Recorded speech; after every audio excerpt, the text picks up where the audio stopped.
Coffee with Tim Black.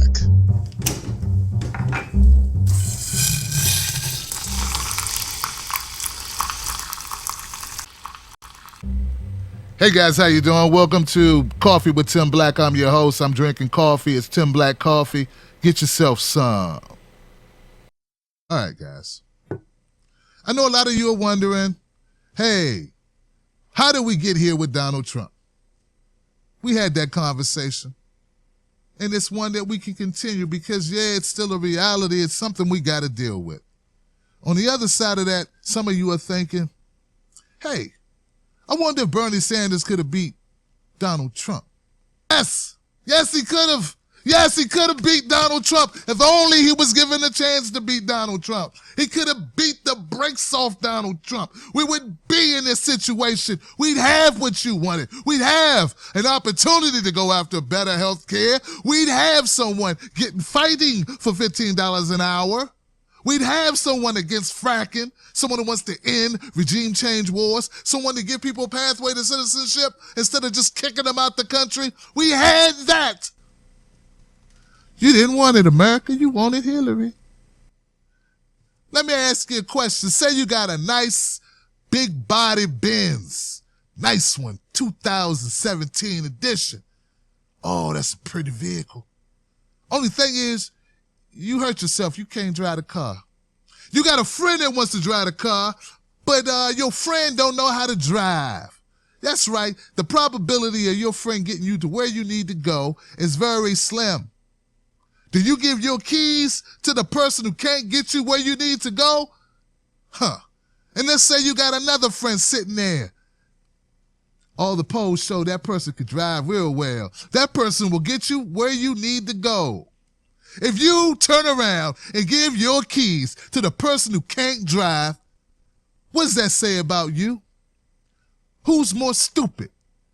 The bad driver or the person that gave him the keys?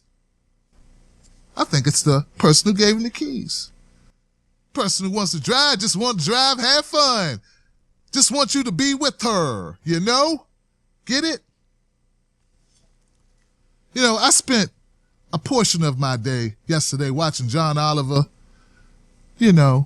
try to make it better, talk for a half an hour about how bad it was and how sad it was that the poor Americans are stuck with Donald Trump.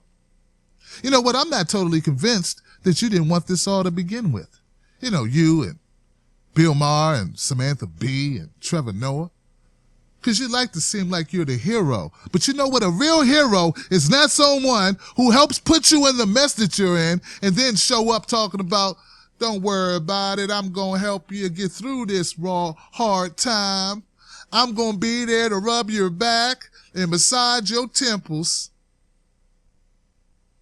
No, we needed you back in the primary when we had Bernie Sanders at 51% and Hillary's 38% against Donald Trump. That's when we needed you. Now we don't need you to say, oh, poor America. No, poor you. Listen, there's been a poll taken by the Graves Marketing Company just last week. It shows that Bernie Sanders would have easily defeated Donald Trump. He would have took Michigan and Wisconsin.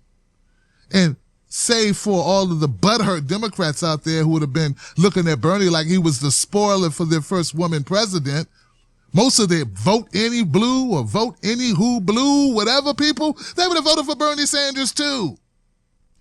He can or could, I should say could, past tense, Bernie Sanders could pull independent voters.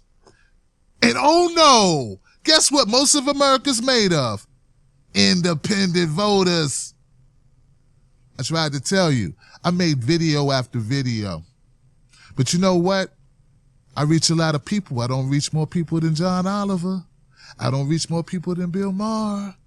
No. So unfortunately, America was hoodwinked. That's right, hoodwinked by these jackasses whose companies fund Hillary Clinton's campaign. Don't tell me it's just a coincidence that Time Warner happens to own your company and you happen to shield for Hillary all through the primaries and only reluctantly every once in a while said something positive about Bernie. And in the grand scheme of things, you were totally in the bag for Hillary and you backed the wrong horse, and now we are horseless. Before I let you go, I want to point out an important part of this whole thing that's really getting to me. It's where people say that they feel so sad and so afraid for black folks and Latino folks and Mexicans and gays and Muslims. You know what? Save your sympathy. That's right. Take your sympathy and shove it up your. Listen, if you really cared about black folks and Latinos and LGBT community and women keeping the right to freedom of choice, all that stuff, you would have been willing to risk not getting a promotion to support the right candidate. You would have been willing to risk not getting a new acting job because you were afraid of the Clintons. That's right. You weren't willing to do it. And now that it's all said and done, you want to act like you my best friend. You know what? You're the friend who, when I was trying to move, wouldn't answer their phone. And now that I'm all moved in, you're like, gosh, man, wish you would have let me know. I did let you know. I kept calling you, kept telling you I needed you to help me move, man.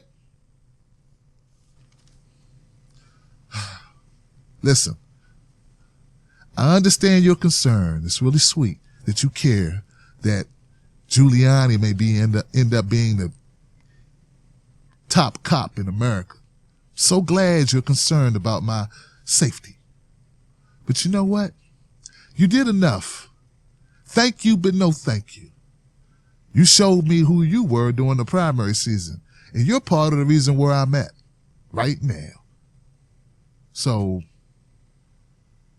don't worry about helping us anymore, mainstream media people.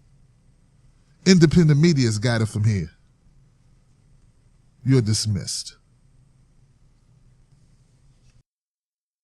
Coffee with Tim Black.